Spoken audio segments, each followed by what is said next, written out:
इस देश में जमीन से जुड़े हुए नेता तो कई हुए हैं, पर जमीन से जुड़ने का एक अलग स्टाइल अगर किसी ने निकाला है तो वो है दामाद श्री रॉबर्ट वाड्रा। अब वो जमीन किसी की भी हो, सरकार की हो या गरीब किसान की, वो उसे अपने नाम करा ही लेते हैं, या यूं कहिए कि अपने हिसाब से उस जमीन से जुड़ जाते। भाई हमारे देश में भाई भतीजावाद तो काफी देखा है, पर रॉबर्ट वाड्रा ने एक नई परंपरा शुरू की, दामादवाद की। गांधी वाड्रा परिवार के दामाद को सारे गुनाह माफ है, पर उन्होंने ये सब किया कैसे, जरा ध्यान से सुनिए। लैंड सीलिंग एक्ट से शुरू करते हैं। इस एक्ट के अनुसार कोई भी नागरिक हरियाणा में 54 एकड़ और राजस्थान के रेगिस्तानी इलाके में 175 एकड़ से ज्यादा जमीन नहीं ले सकता। पर किसानों की जमीन का रस कुछ ऐसा है कि दामाद श्री की इतने में ही प्यास नहीं बुझती। उनके नाम पर कितनी एकड़ जमीन है उसका हिसाब ही नहीं।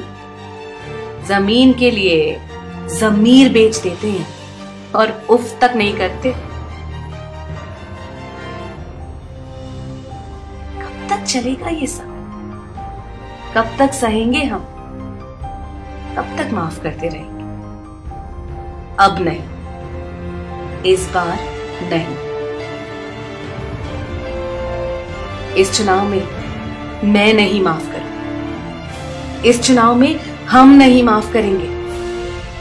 जनता माफ नहीं करेगी।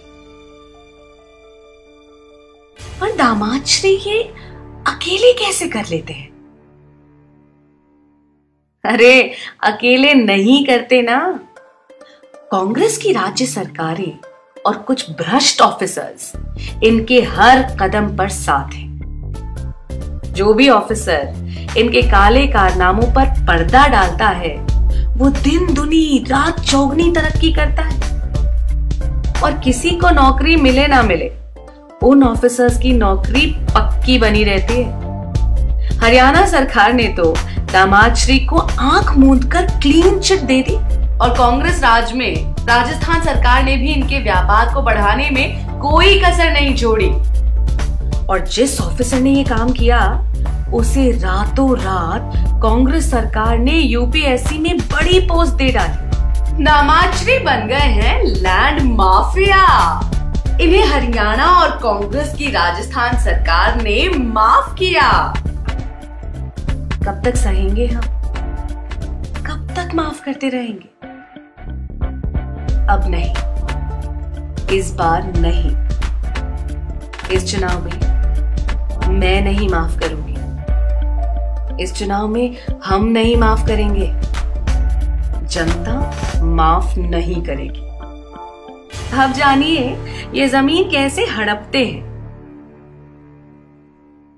एक ऐसी जमीन जो इनकी नहीं है, ये घोटाले से अपने नाम करा लेते हैं। फिर इसी जमीन को डीएलएफ बिल्डर को बेचकर करोड़ों रुपए कमाते हैं। एक पैसा भी खर्च नहीं किया और पैसों का अंबार खड़ा कर लिया। ये हुई ना बात। और ये सब होता है सोनिया गांधी से मिल रही प्रोटेक्शन के कारण। दामाद श्री का लगता है बस यही सपना, सोनिया जी का नाम जपना, पराया लैंड अपना। कब तक चलेगा ये सब? कब तक सहेंगे हम? कब तक माफ करते रहेंगे? अब नहीं, इस बार नहीं। इस चुनाव में मैं नहीं माफ करूंगी। इस चुनाव में हम नहीं माफ करेंगे। जनता माफ नहीं करेगी। अब जानिए कि ये बिना रोक टोक के ये काम कर कैसे लेते हैं। भैया सासू माँ और साले साहब ने पूरी छूट जो दे रखी है। किसानों की जमीन पर बिल्डिंग्स खड़ी करने की योजना दिखाकर फर्जी लेन देन करते रहे। इन पर न जाने कितने ही कानूनी केस हो सकते थे, पर किसी की क्या मजाल जो इनको छू सके। अगर इन पर केस बनाए जाएं, तो इन पर आपराधिक कार्रवाई की जा सकती है और इन्हें दंड दिया जा सकता है, पर ये सजा नहीं होने वाली। भाई परिवार से हैं, इतना तो हक बनता है। दामाद रहे आबाद, भले किसान हो जाए बर्बाद।